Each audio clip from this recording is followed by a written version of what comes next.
Halo Sobat Bola Bocor, apa kabar semuanya? Semoga sehat-sehat selalu. Kembali lagi saya akan masih membahas tentang sanksi yang dijatuhkan Komdis PSSI kepada Yoran Fernandes. Teman-teman, kita tahu Yoran Fernandes dijatuhi sanksi 12 bulan tidak boleh berpartisipasi di pesepak bolaan Indonesia. Dan ada beberapa berita menarik juga tentang sanksi yang dijatuhkan pada Yoran Fernandes, di mana ada beberapa dukungan tentunya, dan PSM Makassar juga sudah memasukkan memori banding ke Komite Banding PSSI, dan tentunya kita akan melihat apa poin-poin yang diajukan oleh PSM Makassar di dalam memori bandingnya tentang sanksi yang dikenakan kepada Yoran Fernandes. Selain itu ada juga pihak dari FIPRO yang menganggap ya hukuman Yoran Fernandes ya tidak proporsional atau tidak layak, teman-teman. Dan ada juga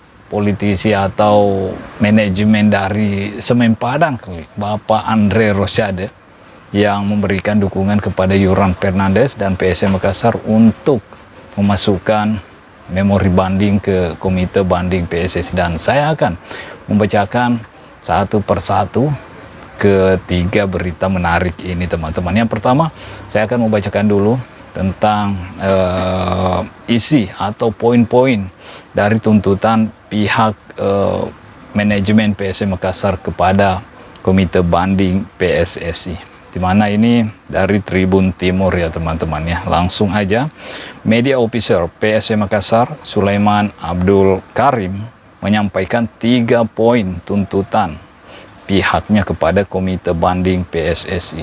Pertama, meminta Komite Banding PSSI menerima permohonan banding PSM Makassar. Ya, itu dulu yang pertama. Karena kalau ditolak ya tentunya tidak akan bisa diproses permohonan atau memori banding yang diajukan oleh PSM Makassar. Yang pertama, mudah-mudahan diterima dulu, karena pengajuannya kalau tidak salah hari Selasa kemarin tanggal 13 udah dimasukkan memori banding ini ke Komite Banding PSSI. Dan jangan lupa teman-teman, kawal Komite Banding ini sampai keluar putusannya, karena kita ingin melihat apakah Yoran Fernandes sanksinya akan dikurangi atau akan dicabut nantinya setelah hasil dari Komite Banding ini keluar. Karena kita tahu PSM Makassar juga pernah mengajukan memori banding sebelumnya, di mana pada saat itu PSM Makassar berhadapan dengan Barito Putra di musim ini, teman-teman, yang pada saat itu ada kejadian ya cukup unik kalau menurut saya, karena PSM Makassar berada di dalam lapangan, pemainnya sebanyak 12 pemain, dan itu membuat PSM Makassar dijatuhi sanksi kalau tidak salah pada saat itu, dinyatakan kalah WO dengan skor 3-0, padahal skor akhir di pertandingan tersebut PSM Makassar menang dengan skor 3-2. Dan pihak manajemen PSM Makassar juga mengajukan memori banding tentang sanksi ini, dan pihak Komite Banding PSSI ya memberikan putusan yang menguntungkan PSM Makassar pada saat itu, di mana PSM Makassar ya dinyatakan tidak bersalah, dan kemenangan yang ia raih pada saat itu ya tetap menjadi milik PSM Makassar. Dan itu yang juga kita harapkan nanti ketika memori banding tentang sanksi Yoran Fernandes keluar, teman-teman. Nah, itu yang ingin saya sampaikan. Yang kedua, membatalkan secara keseluruhan keputusan Komdis PSSI nomor 163/L1/SK KD PSSI 5 Romawi 5 2025 tanggal 8 Mei 2025. Ini mungkin isinya tentang sanksi Yoran Fernandes itu, teman-teman ya. Kalau tidak salah, yang dijatuhi oleh Komdis dilarang beraktivitas di pesepak bolaan Indonesia selama 12 bulan karena karena melontarkan sesuatu di media sosialnya yang kontroversial. Itu yang kemarin udah kita bahas, teman-teman. Komite Banding bisa memutus dengan lebih adil, proporsional dan berdasar fakta yang ada serta mengacu pada Law of the Game 2024-2025 IFAB, Kode Disiplin PSSI 2023, Regulasi Liga 1 2024-2025, katanya saat dihubungi tribuntimur.com.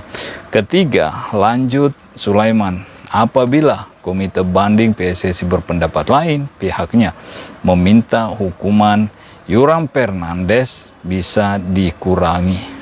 Mohon kiranya dapat mempertimbangkan mengurangi atau mengganti bentuk sanksi diberikan dengan keputusan yang seadil-adilnya pintanya. Ya, saya juga berharap begitu teman-teman, karena menurut saya 12 bulan ini ya cukup berlebihan sanksi yang dijatuhkan oleh Komdis PSSI. Kalau misalnya 2 bulan atau sampai ya 2 bulan lah atau 3 bulan lah paling maksimal, atau minimal sampai kompetisi ini berakhir, itu sanksinya. Itu ya masih masuk sih kalau menurut saya. Apalagi Yoram Fernandes sudah meminta maaf, udah mengungkapkan apa yang ia ungkapkan, itu udah klarifikasi juga. Jadi ya kita berharap tentunya Komite Banding memutuskan dengan seadil-adilnya, dan tentunya kita berharap ini menguntungkan PSM Makassar dan Yoram Fernandes, teman-teman.